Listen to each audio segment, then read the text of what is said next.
Friends welcome to my YouTube channel. Friends DDA Shramik Awas योजना 2025 और DDA सबका घर आवास योजना 2025 से रिलेटेड काफ़ी लोगों के मन में काफ़ी डाउट्स हैं, कई क्वेश्चंस हैं और कई कन्फ्यूजन्स हैं। तो फ्रेंड्स आज की वीडियो में हम इन्हीं सभी डाउट्स को क्लियर करने का प्रयास करेंगे और इस वीडियो को देखने के बाद शायद ही कोई ऐसा क्वेश्चन रह जाएगा आपका जिसका आंसर आपको ना मिले। सबसे बड़ी कंफ्यूजन जो है ईडब्ल्यूएस फ्लैट्स को लेके है।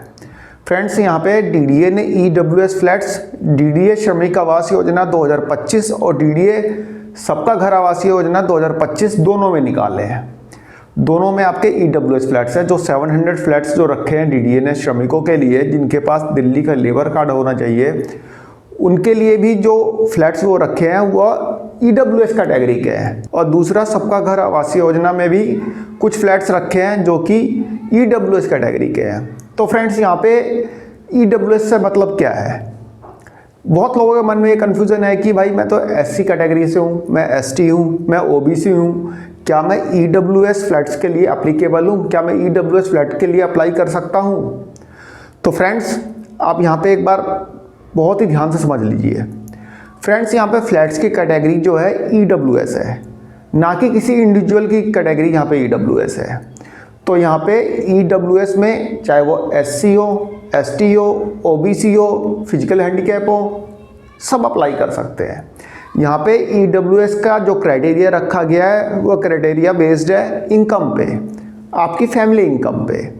आपकी फैमिली इनकम 10 लाख से कम होनी चाहिए, तभी आप ईडब्ल्यूएस कैटेगरी के फ्लैट्स के लिए अप्लाई कर सकते हैं। ठीक है, फैमिली इनकम 10 लाख से कम।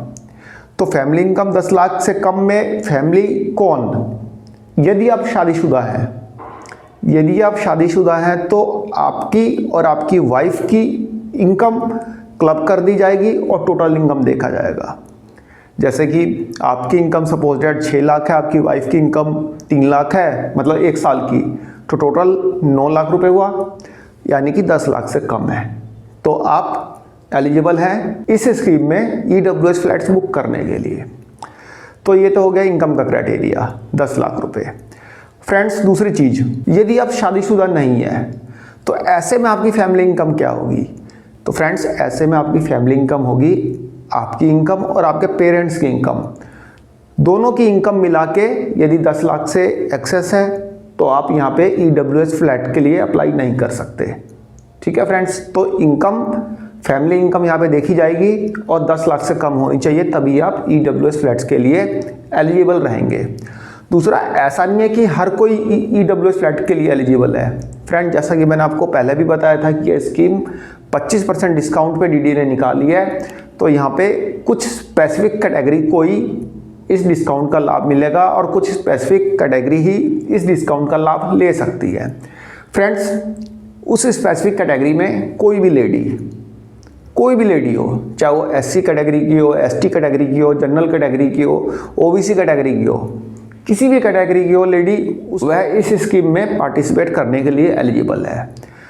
लेकिन यदि वह ईडब्ल्यूएस फ्लैट लेना चाहती है तो उस लेडी की और उसके हस्बैंड की जो टोटल इनकम होनी चाहिए साल की वो 10 लाख से कम होनी चाहिए, तभी वह ईडब्ल्यूएस कैटेगरी के फ्लैट के लिए अप्लाई कर सकती है। दूसरा, जैसे कि डीडीए ने जो श्रमिकों के लिए आवासीय योजना निकाली है उसमें वही श्रमिक अप्लाई कर सकता है जिसके पास अपना लेबर कार्ड हो, दिल्ली का लेबर कार्ड हो। इसमें दिल्ली के बाहर के श्रमिक नहीं चलेंगे। दिल्ली का लेबर कार्ड हो और दिल्ली का मतलब लेबर कार्ड दिल्ली का होगा तो जाहिर सी बात है कि भाई इनकम सर्टिफिकेट भी दिल्ली का ही होना चाहिए। तो कहने का मतलब कि ये स्कीम जो है स्पेशली डेडिकेटेड है दिल्ली के लोगों के लिए। भाई जब लेबर कार्ड ही दिल्ली का मांगा है तो सीधी सी बात यह है कि भाई दिल्ली का ही मतलब श्रमिक होना चाहिए। दूसरी जो स्कीम है उसमें कहीं का भी कोई भी पर्सन पार्टिसिपेट कर सकता है, कहीं की भी लेडी हो, कहीं के भी एससी एसटी वाले हो, मतलब कि पूरे ऑल ओवर इंडिया के। कहीं का मतलब ऐसा नहीं है कि इंग्लैंड के हो, तो ऑल ओवर इंडिया के। तो कोई भी मतलब फिजिकली हैंडीकैप्ड हो वह भी इस स्कीम में अप्लाई कर सकता है। बट यहाँ पे इनकम का क्राइटेरिया ध्यान रखना ईडब्ल्यूएस में 10 लाख रुपए है। ठीक है, यहाँ तक बात क्लियर हो गई। अब यहाँ पे मेरे को नहीं लगता कि ईडब्ल्यूएस से रिलेटेड कोई मतलब कन्फ्यूजन रह गई हो। हाँ, एक चीज़ और, बहुत लोगों का सवाल यह है कि भाई EWS सर्टिफिकेट देना पड़ेगा क्या? नहीं भाई, EWS सर्टिफिकेट नहीं लगेगा फ्रेंड्स, यहाँ पे आपको इनकम सर्टिफिकेट देना होगा। जी हाँ फ्रेंड्स, यदि आप EWS कैटेगरी के फ्लैट के लिए अप्लाई करने जा रहे हैं तो आपको इनकम सर्टिफिकेट देना पड़ेगा। वो भी अप्लाई करते समय नहीं, मतलब कि फ्लैट की बुकिंग करते समय नहीं देना आपको। जब आप फ्लैट की बुकिंग कर लेंगे उसके बाद आपके पास डिमांड लेटर आ जाएगा और जब आप उसकी पेमेंट कर देंगे उसके बाद आपको इनकम सर्टिफिकेट अपलोड करना होगा DDA के पोर्टल पे। अभी ज़रूरत नहीं है, तो इनकम सर्टिफिकेट के लिए ज़्यादा टेंशन लेने की ज़रूरत नहीं है, आराम से बन जाएगा। तो यदि आप यूपी से हैं, MP से हैं या बिहार से हैं, तो कहीं से भी यदि आप बिलोंग करते हैं तो आपका वहीं का इनकम सर्टिफिकेट चलेगा, ठीक है, जहाँ का आपका आधार कार्ड होगा। फ्रेंड्स, काफ़ी लोगों के मन में ये कन्फ्यूज़न है कि जो बुकिंग अमाउंट DDA ने रखा है 50,000 रुपये EWS फ्लैट्स के लिए और 1 लाख रुपये LIG फ्लैट्स के लिए, और MIG फ्लैट्स के लिए भी शायद 4 लाख रुपये रखा है और HIG के लिए 10 लाख रुपये रखे हैं।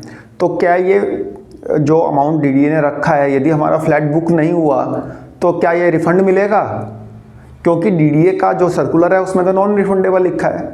फ्रेंड्स, ध्यान से समझिए। फ्रेंड्स, ये अमाउंट आपको तभी पे करना होगा जब आप फ्लैट बुकिंग के प्रोसेस के फाइनल स्टेज पे होंगे। यानी कि जैसे आप अपने फ्लैट को चूज़ करके बुक करना स्टार्ट करते हैं तो आपको 15 मिनट का टाइम मिलेगा, और यदि आप 15 मिनट के अंदर अंदर अपनी पेमेंट कर देते हैं, यानी कि 50,000 या 1 लाख रुपए जो भी DDA ने रखा है, पेमेंट कर देते हैं, तो आपका फ्लैट जो है बुक माना जाएगा और आपको नेक्स्ट 2-4 दिन में आपको आपका डिमांड लेटर मिल जाएगा।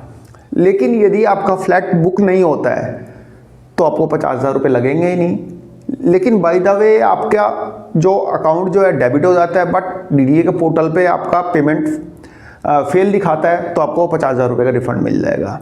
तो 50,000 रुपये आपके लगने नहीं है। यदि आप फ्लैट की बुकिंग आपकी सक्सेसफुल रहती है तो 50,000 रुपये लगेंगे, और वह 50,000 रुपये भी आपके जो आपका डिमांड लेटर आएगा उसमें से लेस होके बाकी का अमाउंट आपको पे करना होगा, ठीक है, वह एडजस्टेबल है।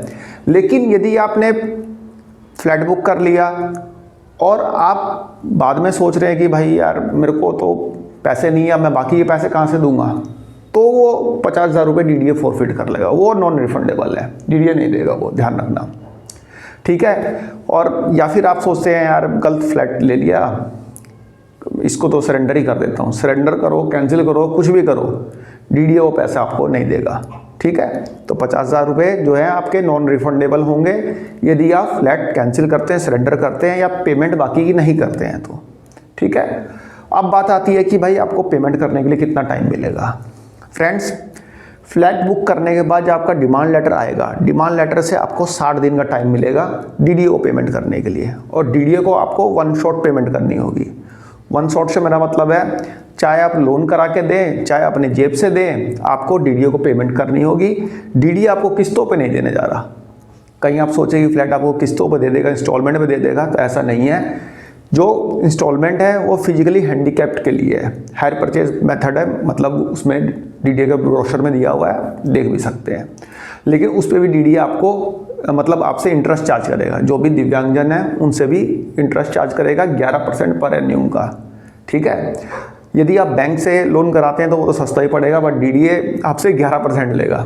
तो सोच समझ के वो आप उस मेथड को, मतलब हायर परचेज मेथड को चूज़ करना, अदरवाइज खुद लोन करा कर देना। अब बात आती है कि क्या हम इसमें को अलॉटी जोड़ सकते हैं। फ्रेंड्स, यदि आप किसी लेडी के नाम से बुक कर रहे हैं, जो मतलब दे रखा है कि किसी भी वीमेन के नाम से आप बुक कर सकते हैं, किसी भी SC ST के नाम से कर सकते हैं, तो एक चीज़ ध्यान रखना, यदि आप वीमेन वाली कैटेगरी में बुक करते हैं तो आपको अलॉटी ऐड मत करना, क्योंकि यहाँ पे स्पेसिफिक दे रखा है कि लेडीज़ के नाम से है, तभी आपका 25% का डिस्काउंट मिलेगा। तो यहाँ पे आप ऐड मत करना को अलॉटी।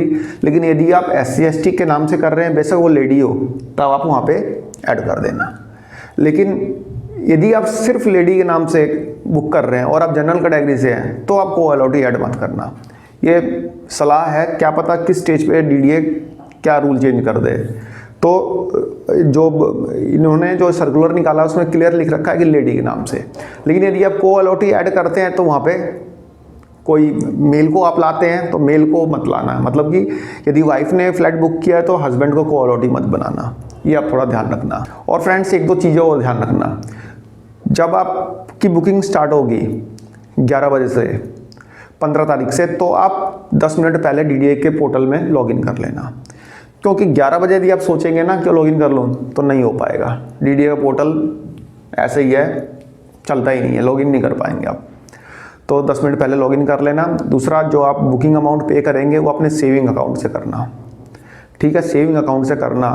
और नेट बैंकिंग, डेबिट कार्ड या क्रेडिट कार्ड के थ्रू आप उस पेमेंट को कर सकते हैं, यूपीआई के थ्रू नहीं कर सकते, ये भी ध्यान रख लेना आप।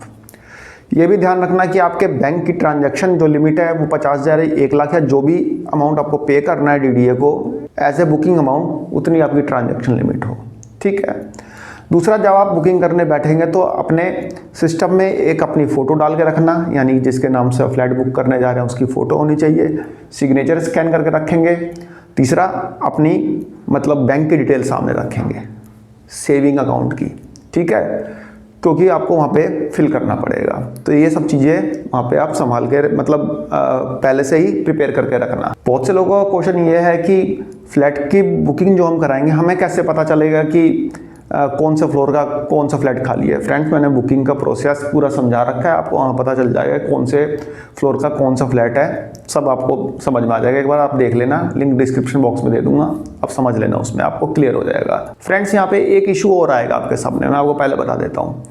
जैसे कि आप अपनी वाइफ के नाम से फ्लैट बुक कर रहे हैं, ठीक है, ईडब्ल्यूएस फ्लैट, और जब आप इनकम सर्टिफिकेट बनवाने जाएंगे एसडीएम ऑफिस, तो वहाँ पे लेडी के नाम से इनकम सर्टिफिकेट दिल्ली के अंदर नॉर्मली नहीं बनता।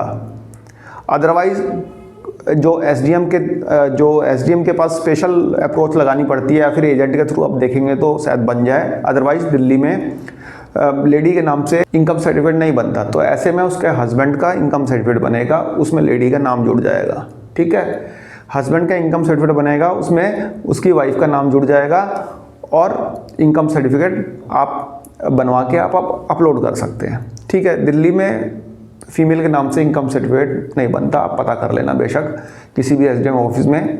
लेकिन कुछ स्पेशल केस में जहाँ पे हस्बैंड वगैरह नहीं होते, तो उस केस में लेडी के नाम से इनकम सर्टिफिकेट बन जाता है, लेकिन नॉर्मली बनता नहीं है, ठीक है फ्रेंड्स। तो आप हस्बैंड का भी इनकम सर्टिफिकेट अपलोड कर सकते हैं, जो कि डीडीए मान्य करता है, मतलब उसको मानता है, ठीक है फ्रेंड्स।